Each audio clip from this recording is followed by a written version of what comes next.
La educación sería un desastre si no existieran parámetros y paradigmas que la regulen. Son libretos a los que los docentes como tutores, facilitadores, etc.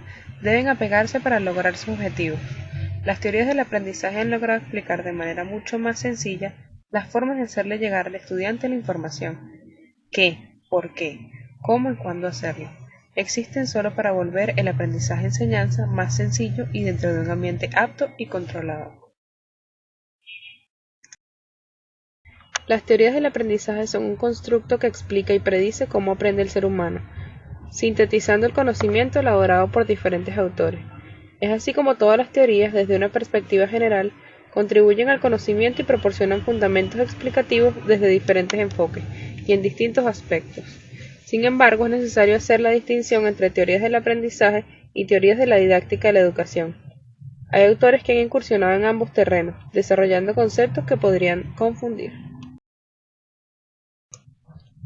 El conductismo estudia el comportamiento como proceso observable, mesurable, cuantificable y modificable, con la finalidad de generar cambios en el comportamiento humano para concebir un nuevo aprendizaje. Ventajas y desventajas del conductismo.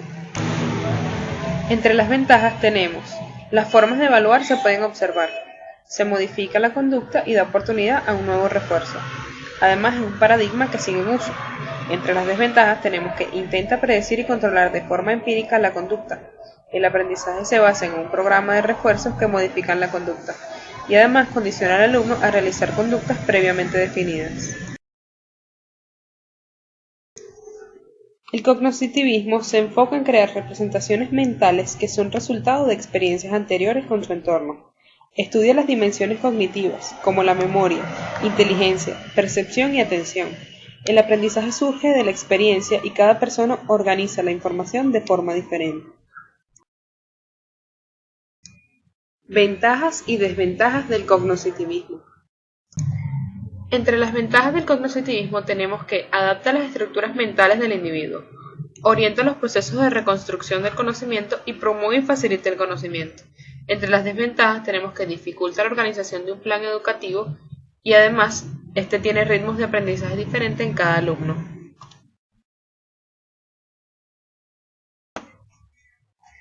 El constructivismo, en contraposición a otras teorías, establece que el aprendizaje se edifica enlazando experiencias previas con nuevos conceptos. A medida que se adquieren nuevos conceptos, estos se vuelven peldaños que son base para la edificación de otros niveles superiores.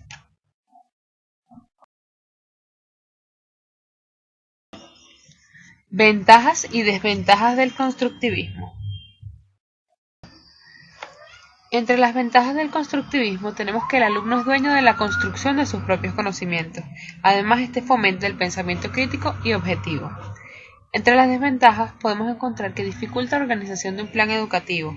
El docente pierde el rol de tutor, es más efectivo en etapas complejas. El humanismo surgió como reacción al conductismo y al psicoanálisis, dos teorías con planteamientos opuestos en muchos sentidos, pero que predominaban en ese momento. Pretende la consideración global de la persona y la acentuación de sus aspectos existenciales, como la libertad, el conocimiento, la responsabilidad y la historicidad, criticando una psicología que, hasta entonces, se había inscrito exclusivamente como una ciencia natural, intentando reducir al ser humano a variables cuantificables, o que, en el caso del psicoanálisis, se había centrado en los aspectos negativos y patológicos de las personas. Ventajas y desventajas del humanismo. El humanismo ayuda a desarrollar la individualidad del alumno, contribuye al desarrollo de las potencialidades y además promueve el aprendizaje participativo. En contraposición, tenemos que insta a los alumnos a mover sus propios recursos para aprender lo que deseen. Las teorías del aprendizaje tienen 5 grandes precursores: Piaget, Vygotsky, Skinner, Brunner y Watson. La teoría de Piaget trata en primer lugar los esquemas. Al principio los esquemas son comportamientos reflejos, pero posteriormente incluyen opiniones acerca del contexto social del aprendizaje. Estos tienen un impacto importante en las actuales prácticas educativas. Piaget distinguió 4 estados del desarrollo cognitivo del niño, relacionados con actividades del conocimiento. Hizo hincapié en comprender el desarrollo intelectual del ser humano.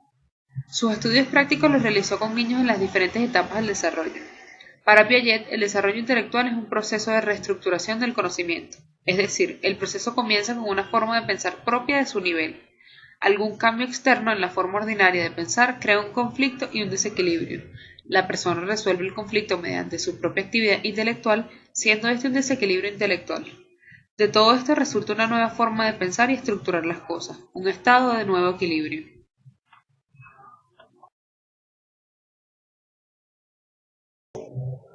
En 1960, Brunner fundó el Centro de Estudios Cognitivos de la Universidad de Harvard y le dio un fuerte impulso a la psicología cognitiva para que fuese considerada como disciplina científica. Brunner mantuvo la regla básica de la ciencia: observar los fenómenos y a partir de esa observación elaborar las conclusiones. Las teorías de Brunner tienen como punto de referencia a Vygotsky y a Piaget. Para Piaget, el desarrollo del lenguaje constituye un subproducto del desarrollo de otras operaciones cognitivas no lingüísticas. Las ideas de Vygotsky no coincidían con las principales teorías psicológicas europeas, que eran conductistas, y las suyas eran reaccionologistas. En los últimos 20 años ha aumentado la circulación y las traducciones de los textos de Vygotsky, y estos han tenido un profundo impacto en los campos de la educación, la lingüística y la pedagogía. Vygotsky destacó el valor de la cultura y el contexto social, que veía crecer al niño a la hora de hacerles de guía y ayudarles en el proceso de aprendizaje.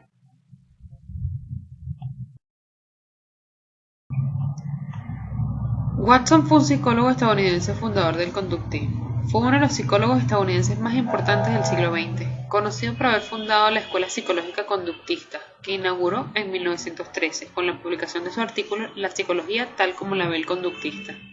Esta célebre frase, que él mismo admitió como exageración, en la que sostiene que tomando una docena de niños cualquiera y aplicando técnicas de modificación de conducta podría conseguir cualquier tipo de persona que deseara. Dame una docena de niños sanos, bien formados para que los eduque, y yo me comprometo a elegir uno de ellos al azar y adiestrarlo para que se convierta en un especialista de cualquier tipo que yo pueda escoger: médico, abogado, artista, hombre de negocios e incluso mendigo o ladrón, prescindiendo de su talento, inclinaciones, tendencias, aptitudes, vocaciones y raza de sus antepasados. La decisión del docente de elegir una u otra teoría para utilizarla en el aula de clases debe ser tomada en un ambiente libre de ignorancia, conociendo todas las teorías, sus ventajas, sus desventajas, su aplicación y sus modalidades, para poder adaptarnos a una educación personalizada en función del tipo de aprendizaje de cada alumno y de sus circunstancias personales. Además, se desea ir un poco más allá, puesto que el futuro de la educación y del aprendizaje se basa en potenciar la autonomía y la creatividad del estudiante.